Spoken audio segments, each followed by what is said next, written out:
ఏంటి రెసిడెన్షియల్ భవనంలో కమర్షియల్ ఆసుపత్రి అంట.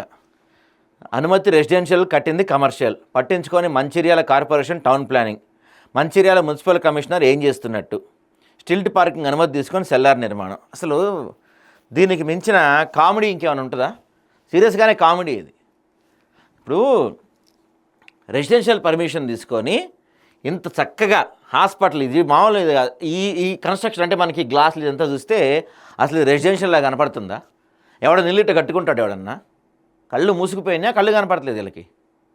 లేకపోతే వాళ్ళు వేసిన ముష్టి ఎత్తుకొని సైలెంట్ అయిపోయారా? అదే కనిపిస్తుంది ఇక్కడ ఇంత స్పష్టంగా. అసలు ఇది ఏ కోసైనా కూడా దీనికి వెరిఫికేషన్ కూడా అవసరం లేదండి. సామాన్య మనిషి కొంచెమైనా కామన్ సెన్స్ అన్నాడు ఎవడు చూసినా ఇది రెసిడెన్షియల్ కాదు, ఇదేదో కమర్షియల్లా ఉందని తెలిసిపోద్ది. కానీ వీళ్ళకి మాత్రం తెలియలే. వీళ్ళకి అంతలాగా డబ్బులు పాపం వీళ్ళ కళ్ళు మూసేసినాయి మున్సిపల్ కమిషనరీ. మంచిర్యాల జిల్లాలో రెసిడెన్షియల్ అనుమతితో నిర్మించబడిన బహుళ అంతస్తుల భవనంలో కమర్షియల్ కార్యకలాపాలు జరుగుతున్న విషయం వెళ్ళకి వచ్చింది. ప్రభుత్వ నియమాల ప్రకారం ఏదైనా కమర్షియల్ భవనం నిర్మించాలంటే మున్సిపల్ కార్య నుంచి పర్మిషన్ తీసుకోవాలి, సంబంధిత ఫీజులు చెల్లించాలి. అయితే మంచిర్యాలలో బర్త్ రూట్, హాస్పిటల్ పేరు birth roots, doctor Shruti Golis అంట. Birth root centre of excellence అనే హాస్పిటల్ వాళ్ళు మాత్రం ఈ నిబంధనలు పక్కకు పెట్టి ప్రభుత్వ చట్టాలు మాకు వర్తించినట్టుగా వ్యవహరిస్తూ రెసిడెన్షియల్ అనుమతితో నిర్మించిన భవనాన్ని కమర్షియల్ ఉపయోగాలు అనగా హాస్పిటల్ కోసం వినియోగిస్తున్నారు. ఏమన్నా కొంతన్నా ఈ డాక్టర్కి కానీ ఈ మున్సిపల్ కమిషనర్ కానీ కొంత ఇంతన్నా కామన్ సెన్స్, ఇంగిత జ్ఞానం ఉందా వీళ్ళకి ఏమన్నా? మిగతా వాటికి అంటే మీరు ఏదో చేస్తున్నారు కానీ హాస్పిటల్కి రెసిడెన్షియల్ పర్మిషన్తో తీసుకుంటే దానికి ఒక ఇది ఉండదు, ఫైర్ ఇది ఉండదు, ఉండదు దానికి పర్మిషన్స్. రేపటి రోజున ఏమైనా జరగడానికి జరిగితే ఎంతమంది పేషెంట్లు చనిపోతారు? అంతేందుకు ఈయనడో కమిషనర్ ఉన్నాడో రేపటి రోజున మీ ఫ్యామిలీయే హాస్పిటల్ ఏదన్నా జాయిన్ అవ్వకూడదు, ఏదన్నా బాగోక జాయిన్ అయితే అప్పుడు ఫైర్ యాక్సిడెంట్ అయితే మీ ఫ్యామిలీ కూడా అటే పోతారు. మినిమం కొంచెం ఇంగితం ఉండాలి కదా మీకు. మంచిర్యాల పట్టణంలో కాక మంచిర్యాల జిల్లా మరియు చుట్టుపక్కల ప్రాంతాలకు శృతిగోలి Birthright maternity hospital famous అంట. ఇంత ఫేమస్ వాళ్ళు ఇలాంటి పనికిమాలిన పనులు చేస్తున్నారు. హాస్పిటల్ అనేది కమర్షియల్ వ్యాపార పరిధిలోకి వస్తుంది. కమర్షియల్ నిర్మాణం చేయాలంటే సంబంధిత మున్సిపాలిటీ నుంచి కమర్షియల్ బిల్డింగ్ పర్మిషన్ తీసుకొని బిల్డింగ్ నిర్మాణం చేయాల్సిన అవసరం ఉంటుంది. కానీ ఇక్కడ పరిస్థితి విరుద్ధంగా ఉంది.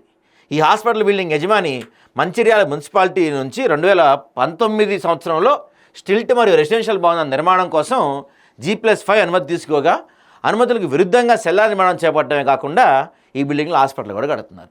ఫస్ట్ దానికి స్టిల్ట్ పర్మిషన్ తీసుకున్నారు గ్రౌండ్ ఫ్లోర్ కోసం, తీసుకొని సెల్లార్ కట్టింది ఒక పనికిమాలిన పని అయితే రెసిడెన్షియల్ కోసం తీసుకొని కమర్షియల్ ఏకంగా హాస్పిటల్ నడపడం ఇంకొక దారుణం. మరి ఏం చేస్తారు? టౌన్ ప్లానింగ్ వాళ్ళు కళ్ళు మూసుకుపోయి ఉంటారు, డబ్బులు ముష్టేసి ఉంటారు. వీళ్ళు ఫేమస్ అంట కదా మొత్తానికి అక్కడ అంతా ముష్టేసి ఉంటారు. వీళ్ళు ఎత్తుకొని ఆ ముష్టి ఎత్తుకుంటాలో బిజీ అయిపోయి ఉంటారు వీళ్ళు. రెసిడెన్షియల్ భవనం కమర్షియల్గా మారినప్పుడు మున్సిపల్ టౌన్ ప్లానింగ్ విభాగం TPBO, TPS అధికారులు తప్పనిసరిగా తనిఖీలు చేయాలి. తనిఖీలు నిర్వహించి నిబంధనలకు విరుద్ధంగా నిర్మాణాలు జరిగితే ఉన్నతాధికారులకు నివేదించాలి. కానీ ఈ బిల్డింగ్ విషయంలో టౌన్ ప్లానింగ్ విభాగంలో అధికారులు తమకేమీ పట్టినట్టుగా వ్యవహరిస్తున్నారు. పట్టినట్టు ఏం కాదు, పట్టి ఉంటుంది గట్టిగా డబ్బులు. రెసిడెన్షియల్ పర్మిషన్ తీసుకొని కమర్షియల్ వ్యాపారాలకు అనగా ఆసుపత్రి ఏర్పాటు చేసి 6 నెలలు గడిచినా ఆ బిల్డింగ్ వైపు మంచిర్యాల మున్సిపల్ కార్పొరేషన్ కమిషనర్ చర్యలు తీసుకోకపోగా అటెత్తి కన్నెత్తి కూడా చుట్టలేదంట. 6 నెలలు అయిందంట. ఇంకా అది ఓపెన్ అయ్యి నేను కొత్తదేమో అనుకుంటున్నా. 6 నెలలు అయిందంట. మీ కళ్ళు కాకులు ఎత్తుకుపోయినాయో లేకపోతే కళ్ళు జైలు పెట్టుకొని తిరుగుతున్నారో మరి. ఎంత లంచాలకు అమ్ముడుపోతే, ఎంత అవినీతి అయితే మాత్రం 6 నెలల నుంచి జరుగుతున్నా మీ కళ్ళు మూసుకుపోయినాయి అంటే మీరు ఎంత అవినీతి మత్తులో మునిగి తేలుతున్నా అర్థమవుతూ ఉంది క్లియర్గా. మున్సిపల్ కార్పొరేషన్ పరిధిలో అక్రమ నిర్మాణాలపై చర్యలు తీసుకుంటూ నిబంధనలకు విరుద్ధంగా ఏర్పాటు నిర్మించినటువంటి నిర్మాణాలపై కూడా చర్యలు తీసుకోవాలని ప్రజలు కోరుతున్నారు.